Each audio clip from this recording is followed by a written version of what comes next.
देश भर में वक्फ संशोधन बिल के खिलाफ मुस्लिम संगठनों का मोर्चा जारी है और इसी कड़ी में असदुद्दीन ओवैसी ने एक बार फिर केंद्र सरकार पर निशाना लगाया। तेलंगाना में आईएमपीएलबी के प्रोटेस्ट में शामिल हुए ओवैसी ने इस दफा एनडीए में शामिल अन्य दलों को चेतावनी दी। ओवैसी ने कहा, इस बार सरकार बैसाखी के सहारे पर है और वक्फ गवर्नमेंट की प्रॉपर्टी नहीं, हमारे आबा अजदाद की गाढ़े खून की कमाई की प्रॉपर्टी है। और चंद्रबाबू नायडू, नीतीश कुमार, चिराग पासवान और जयंत चौधरी, याद रखो, हम कभी भी तुम्हारी इस चीज को माफ नहीं करेंगे। तुम हमारी शरीयत पर हमला जो करने की इजाजत बीजेपी को दे रहे हो, अगर ये चारों बोल दे कि बिल नहीं लाना चाहिए तो बिल नहीं आएगा, मगर तुम बीजेपी को इजाजत दे रहे हो हमारी मस्जिदों को, वक्फ को खत्म करने का, उनकी तायीद करके। ओवैसी के इसी बयान पर पूर्व केंद्रीय मंत्री मुख्तार अब्बास नकवी ने पलटवार किया। नकवी ने साफ कहा कि वक्फ कानून में कब और क्या चेंज करना है, इसका फैसला सरकार करेगी। वहीं ओवैसी के सहयोगी दलों को दी गई धमकी पर कहा कि एनडीए में सभी दल एक साथ हैं।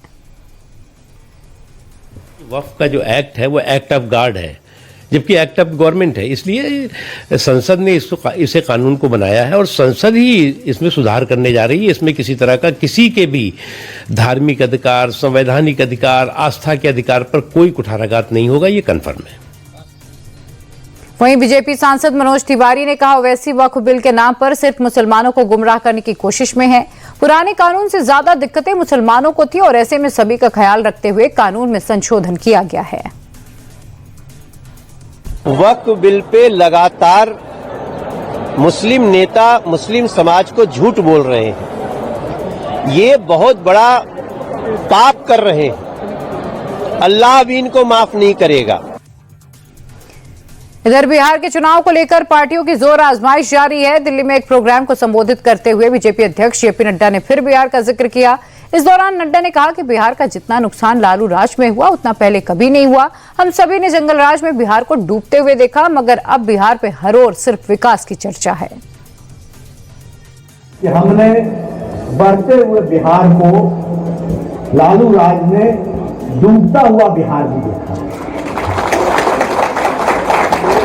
और मैं बड़े स्पष्ट शब्दों में कह रहा था। आप बताइए, एक समय ऐसा आया कि नहीं आया कि 5 बजे के बाद पटना शहर घूमना मुश्किल था? मैं सच बोल रहा हूं, पत्रकार भाइयों को बता दो, जो मैं बोल रहा हूं वो सच बोल रहा हूं।